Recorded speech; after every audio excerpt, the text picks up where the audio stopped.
Listen, this'll really open your eyes. Me, me, me, me, me, me, me, me, me, me, me.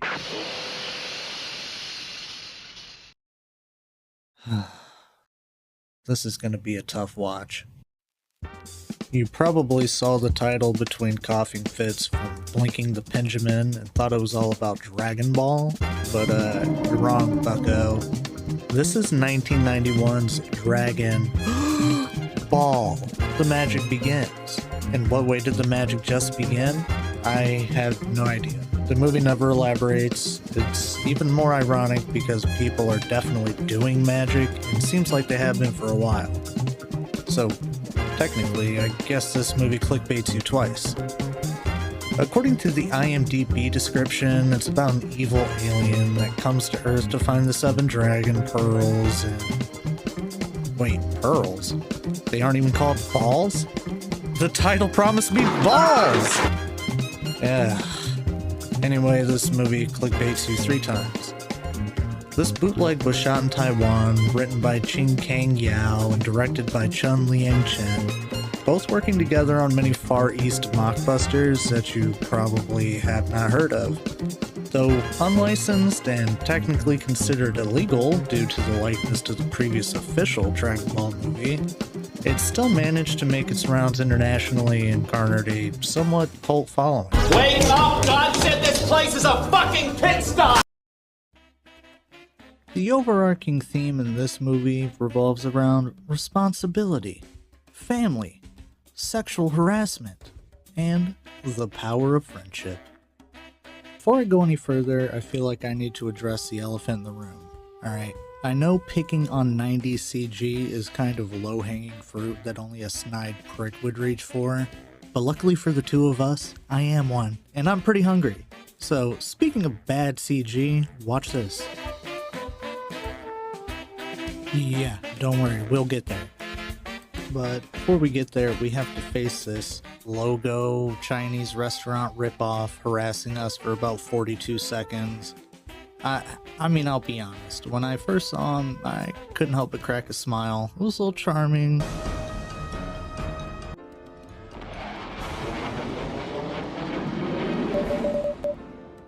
Yuck. Anyway, we get a shakily held shot on a bunch of airbenders surrounding a finely mustached man. We learn that the man is the newly elected village chief and is presented with the Dragon Pearl. Little did he know he's on an electoral speed run kicked off by trick-or-treaters with grenade launchers. After a brief eradication, the main antagonist, Lord Horn, whom I hope I don't have to put a big red circle around, arrives on the scene. The airbenders have some sort of like force field up. I mean, I would call that magic personally. And they have a quick back and forth over the Dragon Pearl. Then Lord Horn decides to pull what I call a dick move. Let them pass.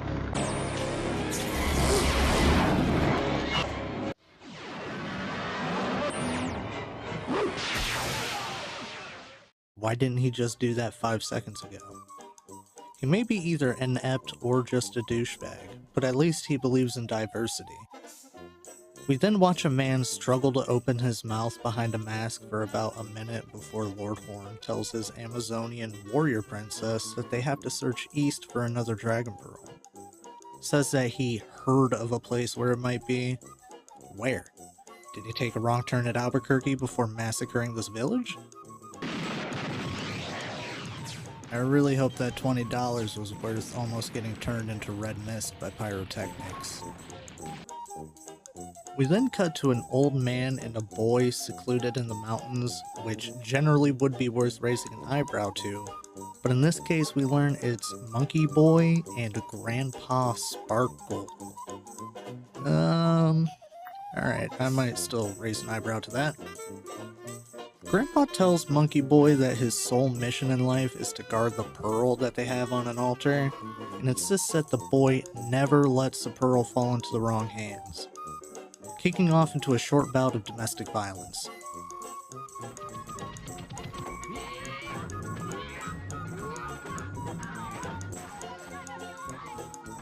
The old man then tries to commit murder.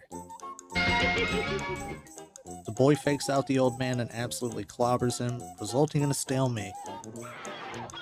They decide that this stalemate can only be resolved by interpretive dance, and after getting mocked by his grandfather, the boy then takes his frustrations out on a large animal, disguising it as getting dinner. You probably noticed the cartoon stars floating around Grandpa's head when he got punched. That's because this movie does the whole kinda cartoon thing where it incorporates cartoonish effects, except it only happens once in a while, so you're never prepared for it, and it always looks bad. We cut to our newest customized character, Sito. I know what I do when I see Toe. Hey yo, what the fuck? We learn that Sito is looking for dragon pearls because... It doesn't really matter as the rest of the movie's budget is about to make an entrance. That's right, horny guy's rabid army of Hoovians and one European model chose to ditch their very efficient Star Fox 64 battleships and opted for APCs. They played chicken with Sito but decided to have a moral compass last second. Afterwards, we watch Sito display less of a moral compass by doing her best impression of an American. After realizing her toy gun was ineffective, they start conversing. Sito learns that the boy and his grandpa owns a dragon pearl, showing off her own pearl. She correctly surmises that the 80s keyboard band that rode past her earlier was probably heading to retrieve it from the temple, so they begin to rush back to aid Grandpa. We rejoin Grandpa, and he seems to have this ill feeling about him. Well, unfortunately for us and Grandpa, we quickly learned that Kung Fu is no match for an M320 grenade launcher. Or a second one for that matter. The boy arrives at the temple and discovers the burnt remnants, along with the missing Grandpa and Pearl. He has a mental breakdown in front of the Huz, which I gotta say is a bad play. The boy, in a rage, flies as fast as he can, which is easily caught up to by Sito off-roading in a Wrangler, so not that fast. She snatches him out of mid-air, gets this girl into a sport, and convinces the boy that they should try to stick together. They begin moving to try to catch up to the Hairspray gang, somehow managing to do so, but quickly learn that Carfu is no match against an M320 grenade launcher.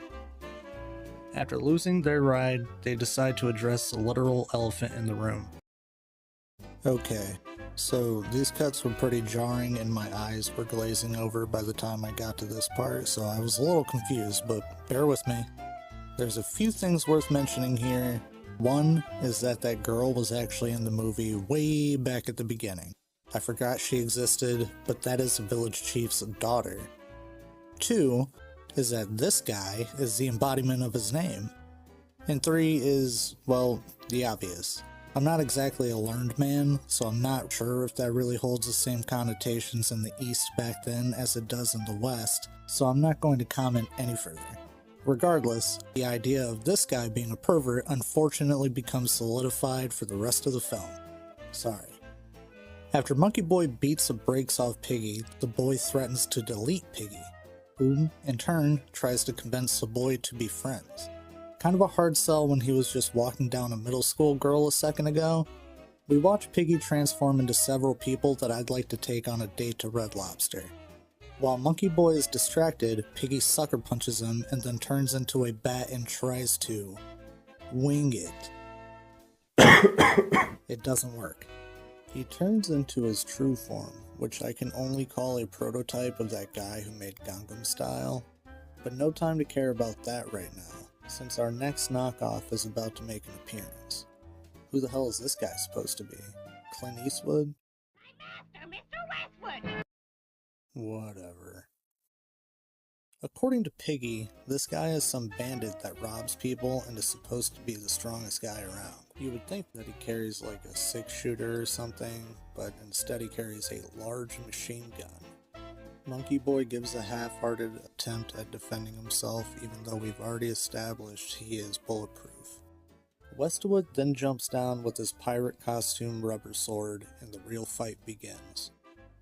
As much as I've shat on this movie, I respect the wire fighting choreography and it is pretty fun to see.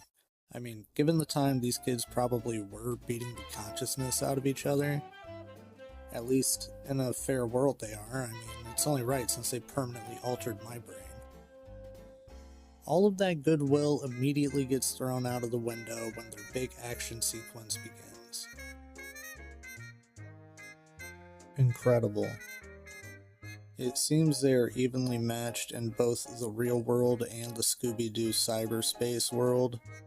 Sito and Jade, her name is Jade by the way, breaks up the fighting. It seems Westwood is a Reddit user as he shakes like a wet dog in the presence of a woman before running away at 4 times speed. The gaggle make camp and Jade explains how she came to be wandering, which of course was due to Lord Horn's attack, or as Jade calls them, baddies. Sito realizes that Lord Horn has 3 of the 7 pearls and has a theory that the Horn Dog is collecting all 7 to summon a dragon, according to myth. While Sito is explaining the myth, we see that Westwood is stealthily cucking himself in a corner. He isn't beating the Reddit allegations. Jade says that her mother told her if she can make it to the person known as Turtle Man, no, not that Turtle Man, that he would be able to defeat the monster. We break from the crew and follow Westwood as he digs up some buried treasure. Not beating the pirate allegations, matey. He pulls a dragon pearl out, accounting for 5 of the 7 known dragon pearls. He expresses his desire to collect all 7 to wish for the courage to talk to women. He's not beating the Reddit allegations. Westwood makes his way to Turtle Man Island, and we break away to meet the star of the movie, Turtle Man. He likes 2 things, women and getting sturdy with it. He summons a cloud, as you do, and tries to ride it before getting bucked off like a one-night stand, no rubber. Westwood makes it on the island and immediately gets sunned by Turtle Hulk Hogan. Westwood pulls a cheeky prank and sets up the original crew to fight Turtle Man. The crew arrives on the island and Turtle Man can't help but start gooning immediately. They quickly discover that Westwood was trying to pull a fast one.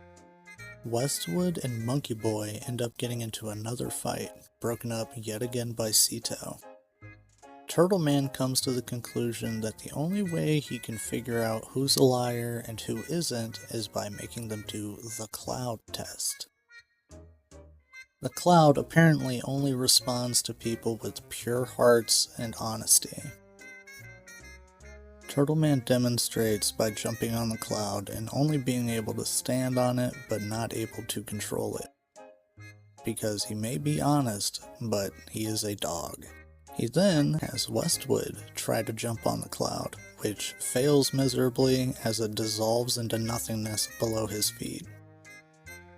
Finally, Monkey Boy gives a crack at it, and not only can he land on the cloud, but he can fly it freely. Now that Turtle Man has figured out who is a liar and who isn't, the crew can ask him what they originally came there for. They ask Turtle Man for help fighting Lord Horn, and discover that Turtle Man is also a protector of a dragon pearl. Of course, Turtle Man agrees to help, and we also get the group reveal that Westwood is also in possession of a dragon pearl. Westwood is pretty easily convinced that he should hand over his so that Jade can have her wish granted. Westwood is once again intimidated by a woman, jumps on his jet ski, and gets the hell out of Dodge. While Turtle Man did agree that he could help, he does offer his services at a price. What's that price? Sito's dignity. Sito seemingly agrees with the deal, but actually is making a master plan with the rest of the group. The group convinces Piggy that he should transform into Sito so that he can show off for him instead. Piggy's reluctance to do so seems to vanish when he realizes he can literally be Sito. I'm gonna call cap on a couple reasons. One, a freak like him has definitely tried to transform into a woman before for his own reasons. And 2, He seems to enjoy the next 5 minutes a little bit too much, so a couple more questions and answers on that one. Piggy Toe and Turtle Man get sturdy with it on the front porch, and Turtle Man can hardly contain himself. I guess Piggy got what he wanted from edging Turtle Man and finally releases the goods. Remind you that none of what just happened was necessary whatsoever. Turtle Man's no-hand gooning style makes him reach nirvana, and he can't do anything but lay on the ground. The crew successfully secures the new Dragon Pearl. Unfortunately, it looks like there's some danger on the horizon. Lord Longhorn has sent his minions, Amazonian Warrior and Big Blue Guy, out to go secure the rest of the Dragon Pearls that he does not already have. Somehow they knew exactly where Turtle Man lived. I'm just gonna let that one slide. The movie knows. Unfortunately for Turtle Man, we learned that Turtle Foo is no match for an M320 grenade launcher. Blue Balls decides to just glass the whole island, pretty much wipes everything out. Honestly, with the way that the scenery looks, everyone here should be dead, but the power of movie. Turtle Man officially joins the crew, and even Westwood, he decides to join the crew as well. Turtle Man surmises that the Dragon Balls tend to find each other once two of them have been brought close together, so he reasons that someone else in the crew should have some idea where a Dragon Pearl is. We cut to Piggy, who apparently has his own Dragon Pearl, and he begins to cope about being a Pwedida and saying that the reason he stalked down Jade was that he could get to everyone else, because his master told him to. Okay, buddy, take a seat. The crew decides that they should just go to Lord Horn's castle and lead an assault. Piggy, now dressed up as John Rambo, decides to lead the assault, showing once again why guns are superior in this world. The crew makes quick work of all of Lord Horn's goons. Then the real minions step in. Unfortunately for Amazonian Warrior, she kind of gets the shit end of the stick and gets beat by probably the most useless person on the crew. At least Blue Balls went out with, balls. The victory is short-lived as Lord Horn approaches and absolutely blasts the shit out of everybody. A ship shows up and drops off Grandpa Sparkle, who is apparently still alive, and Lord Horn threatens to game-end Grandpa Sparkle if they don't give up the Dragon Pearl, to which the crew obviously refuses. Lord Horn remembers that he can raise the dead, is what I'm going with. I don't really know what this is, but seem to be mindless zombies. And I mean, there is a ton of them, like, where are you guys all living? I know this village is not housing all of these people. Zombie horde starts beating the shit out of the crew before Monkey Boy flies over to Lord Horn and breaks his concentration. The village people are released from their mortal coils, brain shackles, I don't know, kind of take your pick with this one. Turtle Man asks Sparkle if he knows where Lord Horn is keeping all of his Dragon Pearls. Sparkle says that he believes that Lord Horn has put all of them into his stomach for whatever reason, which Turtle Man turns around and says, oh wait, if we put all 7 of them together, he will explode. So, what was the reasoning behind him putting 6 in his stomach in the first place? I have no idea. I would imagine if he heard the entire myth and that was the reason he was collecting them, then he might know that he would explode if he gets all 7 of them into his stomach. But I guess hindsight is 20/20. The crew attacks at full force, and Turtle Man manages to shove the Dragon Pearl into Lord Horn's mouth, being finished off by a power pole. Being finished off by a power pole from Monkey Boy to get that ball right down his throat. It worked, everyone. As theorized by Turtle Man, Longhorn explodes into a million pieces. The great unnamed dragon finally arrives as all 7 Dragon Pearls are in one meeting ground. He offers one singular wish to the entire crew, where the sex-crazed perverts immediately start to babble. It's ultimately decided that Jade's wish is the one that should be wished on, meaning that the village is restored and everyone who perished, lost their minds. I'm still not really clear on what happened with them, but they come back to life safe and sound. We then finally, by the grace of God, get greeted with an end title sequence where Monkey Boy and Redditor have a little rematch. And that's the end of the movie. First and foremost, if you're still watching, I just want to thank you. This is my first go at ever doing anything like this. I have no editing experience, I have no audio experience, and to make matters worse, I'm doing everything through my phone. It's been very difficult. It's something I never really thought to appreciate, just because of a lot of the bigger YouTubers that you watch. They usually have like an editing team or like some team that has their back. Yeah, it's a lot of work. Honestly, I'm pretty proud of how this turned out though. So I laughed. I hope a couple of you guys laughed, and I hope you guys laugh again on the next video I make. And with that, this has been really odd, and if you're still watching, you're probably a weirdo too. I'll catch you next time.